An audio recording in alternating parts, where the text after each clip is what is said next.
భారతదేశంలో మోనార్కులు ఎక్కువైనారు అంటే నేను పెట్టింది టైటిల్ వేరు, వీళ్ళు మాట్లాడే వీడియో వేరు అనుకోవద్దు, అక్కడికి వద్దాం పాయింట్. కాకపోతే భారతదేశంలో మోనార్కులు ఎక్కువైపోయినరు. మోనార్కులు ఎక్కువైపోయి ఒక పాకిస్తాను ఇండియాకు వార్నింగ్ ఇస్తూ ఉంది. ఇండియాకు వార్నింగ్ ఇచ్చిన మాట భారతదేశంలో ఉన్నటువంటి అన్ని రాష్ట్రాల ప్రజలకు, అన్ని భాషల్లో ఉన్న ప్రజలకు తెలుసు. అసలు ఇండియా సెంట్రల్ గవర్నమెంట్ క్యాబినెట్లో అలాగే మన సైనిక బృందాల్లో ఏమి జరుగుతూ ఉంది అనే విషయాల్ని కూడా కొంతమంది దొంగనా కొడుకులు పైసలకు అమ్ముడు పోయి పాకిస్తాన్ ఏజెంట్లకు మన విషయాలు చేరవేస్తూ ఉన్నారు. ఇక్కడ ఇప్పుడు మన భారతదేశంలో మొదలైనటువంటి ఈ మోనార్కుల పరిస్థితి ఎట్లా ఉంది అంటే ప్రశ్నారావణ్ లాగా. నేను ఈ కులాన్ వాణ్ణి, నేను ఆ కులం వాణ్ణి.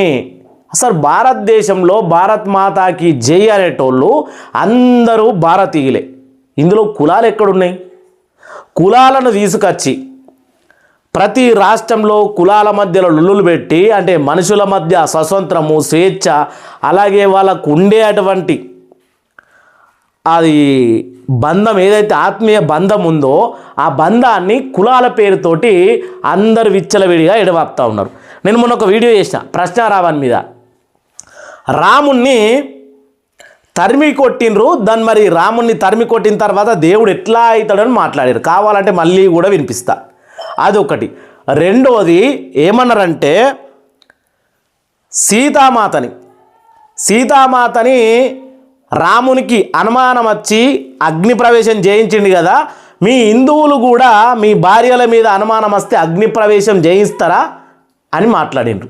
అసలు ఎవరు మాట్లాడితే ఎవరి గురించి మాట్లాడుతూ ఉన్నారు? ఇదొకటి. రెండవది, ఇప్పుడు మనకు రామ మందిరం ఉంది. రామ మందిరంలో అక్కడ ఉన్నటువంటి ఎవరైతే సిబ్బంది ఉన్నారో వాళ్ళ దగ్గర నుంటే రామాలయానికి వచ్చే డబ్బులు దోపిడీ జరుగుతూ ఉన్నాయి. రామాలయం గురించి మీరు మాట్లాడరు. మీ హిందువులే కదా, మీ రామాలయం అంటే మీ టెంపుల్లోనే దొంగతనాలు చేస్తూ ఉన్నారు.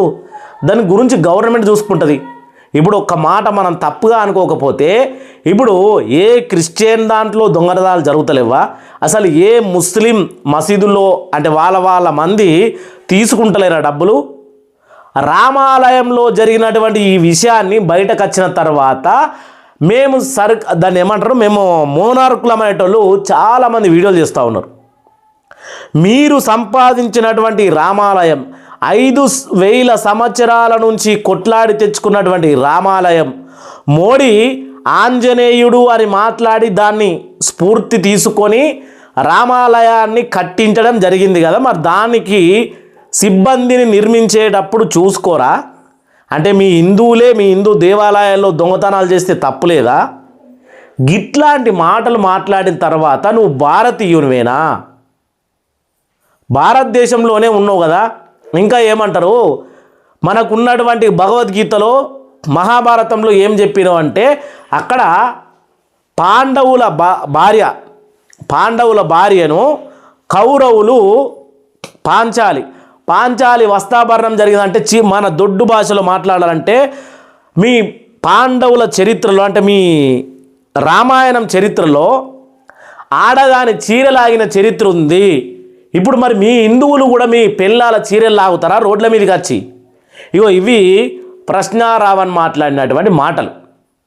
దీనికి చేసినటువంటి వ్యక్తులు చాలామంది ఉన్నారు. అందరూ మోనార్కులే. అందులో ప్రకాష్ రాజ్కు 4 ఎలక్షన్ కార్డులు ఉన్నాయి. ఏ రాష్ట్రంలో ఉన్నవయ్యా ప్రకాష్ రాజ్? నువ్వు తమిళనాడు అంటావు, తెలంగాణ అంటావు, ఆంధ్ర అంటావు, కర్ణాటక అంటావు, కేరళ అంటావు. అసలు ఏ రాష్ట్రం నీది ప్రాపర్గా, నీది ఎక్కడా చెప్పలేవు. మళ్ళా ఇప్పుడు మనం ఓపెన్గా మాట్లాడుకుంటే, మీకు నా వెనకాల ఉన్న ఒక ఫోటో చూపిస్తా ఉన్నా. డైరెక్ట్ పాకిస్తాన్ ఇండియాకు వార్ ప్రకటించింది.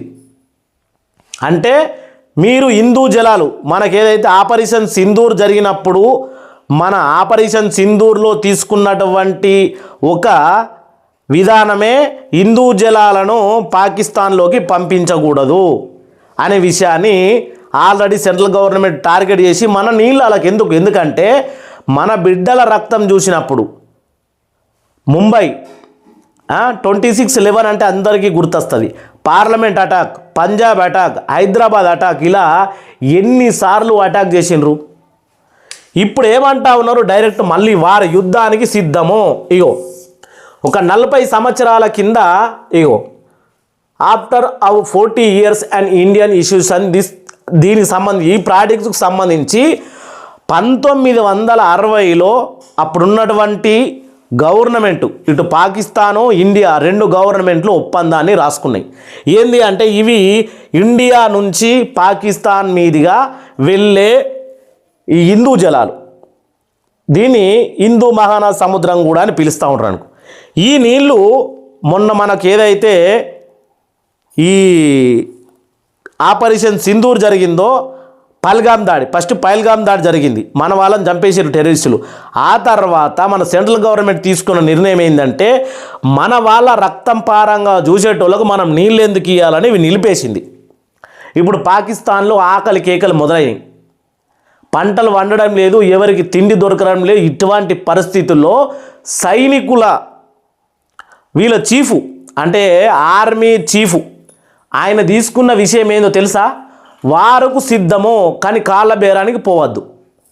పాకిస్తాన్ వాళ్ళు వాళ్ళ మతం గురించి వాళ్ళ దేశం గురించి ఆకలి చావులు దస్తా ఉన్నా వాళ్ళు కాళ్ళ బేరానికి రావద్దని వాళ్ళు వంత దృఢంతో ఉన్నారు. చేసేదే లుచ్చా పని అయినా దృఢత్వం ఐక్యమత్యంతో ఉన్నారు. పాకిస్తాన్ ప్రధాని ఇండియా ప్రధానితోటి కలిసి మాది తప్పైంది, క్షమాపణ లెటర్ రాసి మాకు మీ హిందూ జలాలు వదిలేయండి అని మాట్లాడదామని చెప్తే ఆర్మీ చీఫ్ యుద్ధానికైనా సిద్ధంగా అని మనం తల వంచొద్దు అని మాట్లాడిండు. మన ఇండియా బార్డర్లో ఈ మూలను ఉంటుంది పాకిస్తాన్.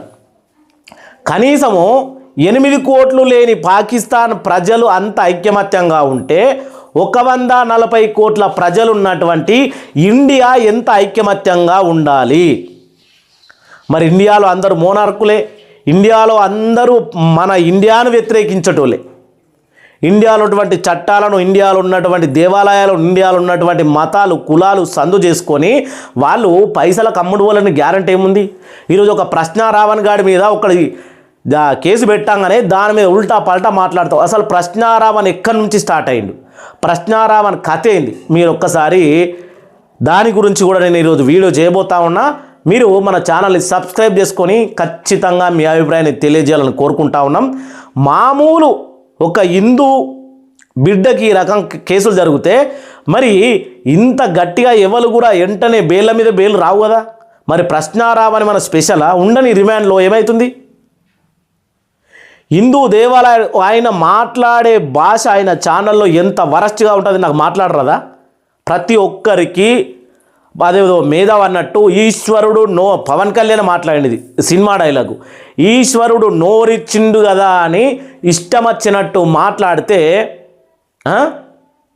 దువ్వాడ శ్రీనివాస్ పవన్ కళ్యాణ్ ఏమన్నాడు, లంజా కొడుక అని మాట్లాడాడు. అంటే ఈశ్వరుడు నోరిచ్చింది కదా నువ్వు లంజా కొడుక అంటే ఎవరిని అన్నట్టు ఆ మాట, ఎంత బూతు పదం అది. దువ్వాడ శ్రీనివాస్ మీద కేసులు పెడితే అది దౌర్జన్యమే. మళ్ళా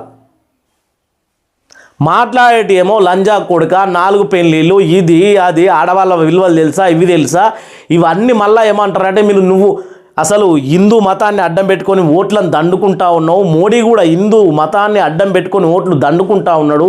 ఇవన్నీ ఏం భాష అసలు. ఎవరు కూడా హిందూ మతాన్ని అడ్డం పెట్టుకొని ఓట్లు దండుకుంటలే.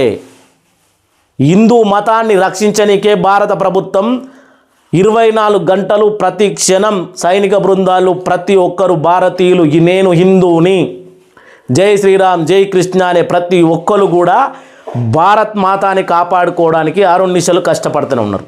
అది గుర్తుపెట్టుకోవాలి ప్రతి ఒక్కరు. మోనార్కులకు చెప్తా ఉన్నా నేను, మోనార్కు అనే ప్రతి ఒక్కరికి వీడియో వార్నింగ్ లాంటిది. జై భారత్, జై హిందూ, జై శ్రీరామ్.